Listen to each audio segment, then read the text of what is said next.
আবারও একটি নতুন গুঞ্জন শোনা যাচ্ছে টেলিপাড়াতে। টেলিপাড়াতে শোনা যাচ্ছে নাকি যে আদ্রিত রয় এবং সুস্মিতাদের একটি নাকি নতুন ধারাবাহিক আসতে চলেছে, এমনটাই খবর পাওয়া যাচ্ছে। অন্যদিক থেকে আবারও স্টার জলসাতে একটি নতুন ধারাবাহিক আসছে, অর্থাৎ গঙ্গা। এই ধারাবাহিকে আমরা দেখতে পাচ্ছি কথার সাথে ছিল এভি, সেই নায়কেরই আবার একটি ধারাবাহিক চলে এসছে। অন্যদিক থেকে কথা ফ্যানেরা বলছে যে আমরা সকলে চেয়েছিলাম যে কথা এবং এভির ধারাবাহিক আসুক এবং তারা দুজন একসাথে জুটি বাঁধুক, এমনটাই দেখতে চেয়েছিলাম।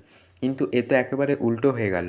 এবার অন্যদিক থেকে এমনটাই গুঞ্জন শোনা যাচ্ছে যে টেলিপাড়াতে সুস্মিতা দে এবং আদ্রিত রায়ের একটি নতুন ধারাবাহিক আসতে চলেছে। কিন্তু এটি কতটা সত্য এখনও সেটা প্রকাশে পায়নি, শুধুমাত্র আন্দাজ করা যাচ্ছে। কিন্তু যতদূর সম্ভব সুস্মিতাদের হয়তো কোনো আর ছোট পর্দায় ফিরতে যাবেন না।